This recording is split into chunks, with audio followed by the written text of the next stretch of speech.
Ang buong pang pinangalan sa akin ni Daddy ay Mace John Christian. And may good news po ako sa inyo regarding hope in heaven and healing. Gusto ko sana i-start tong good news with a light-hearted true story. Actually, just 2 months ago, yung papa ng girlfriend ko just went to be with the Lord then. And I mentioned light-hearted kasi masabi ko talagang match made in heaven kami. When makarelate kami sa isa't isa sa pagpano naman ng papa ko. And nakakatawa maalala yung part na nung kino-comfort niya ako ay there was a time na hinahaplos niya ako sa likod, tapos napalingon ako kasi ba't natigil? Aba, nandun na siya sa gilid, nagmumok-mok, nag-iiyak kasi naalala niya naman yung papa niya. So, looking back, hindi namin alam kung sino yung magko-comfort ng isa. And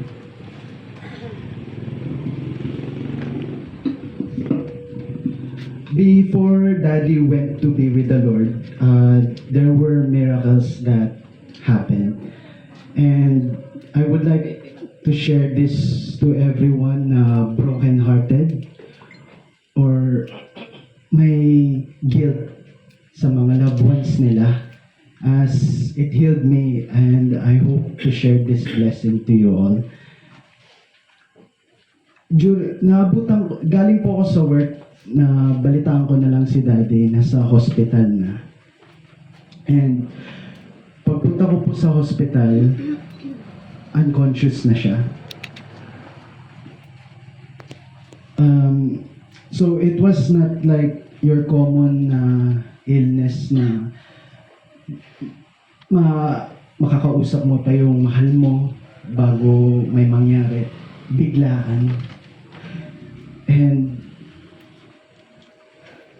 for 29 years, naging buo ang pagmamahal ko kay Daddy. For 29 years, nakalimutan ko lahat ng kasalanan niya. When I say nakalimutan, wala akong maalalang galit, pagkukulang, wala akong maalalang panghuhusga.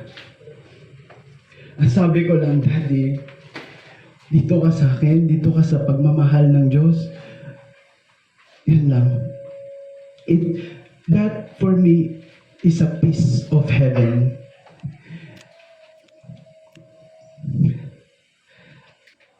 And I believe, nung yinakap ko si Daddy, for the first time, nabuo ang pagmamahal ko and absolute forgiveness. As what God has started, He will finish. And I have hope in heaven na mapagpapatuloy ko yun. Hindi ko man nagawa yun sa lupa. Para sa Kanya. Sa mga panahon na kailangan niya ng comfort. Sa panahon na hinahanap niya ang pagmamahal ng anak niya. I have hope in heaven na mapagpapatuloy ko yun doon.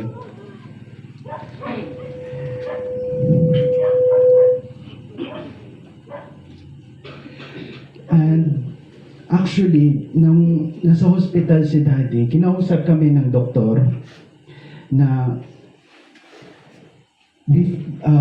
upon arrival sa hospital niya, tumigil na ang tibok ng puso niya. Patay na raw siya. And na-revive siya. I believe, during the time na patay siya, there was something going on special in the spiritual realm. As to whatever it is, I don't know.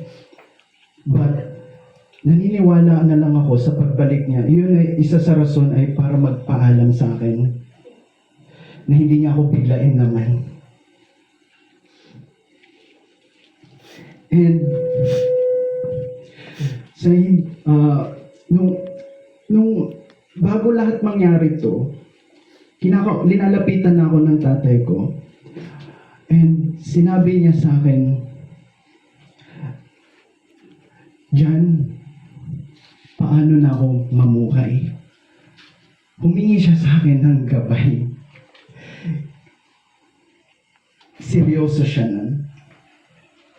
Dinedma ko siya. Nakita ko sa mata niya na nasaktan siya. Nakita ko sa kanya na nabigo ko siya. Nakita ko sa kanya na nagtampo siya. Lumayo ang loob niya.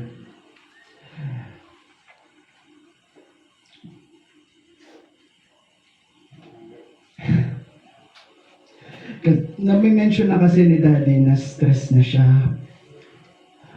And sinasabi niya na gusto niya ng trabaho na 20K. And meron ako nasa isip para sa kanya, pero I held back my love for him.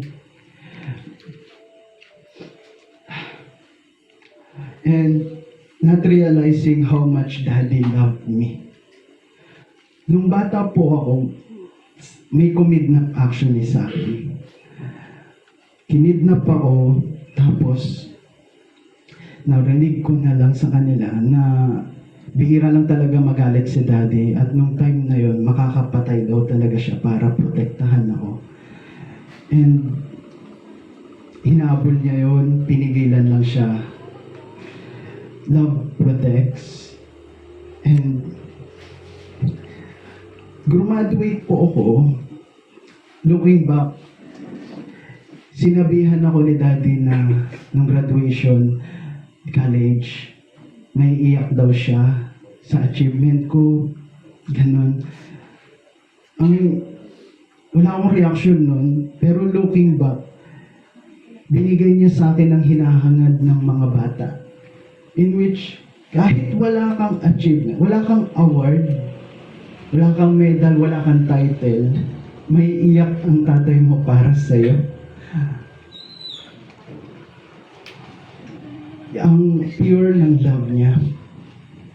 And for me, ang greatest love is when Daddy was in his darkest times, nung bata po ko. Binanggit niya sa akin, ninais niyang mabuhay para sa akin. And alam niyo, kayo mga breadwinners dito, sa mga times na parang gi-give up na kayo, kung may maisip kayong tao, a reason not to give up, ibig sabihin napaka-special ng tao na yun sa inyo. I never realized it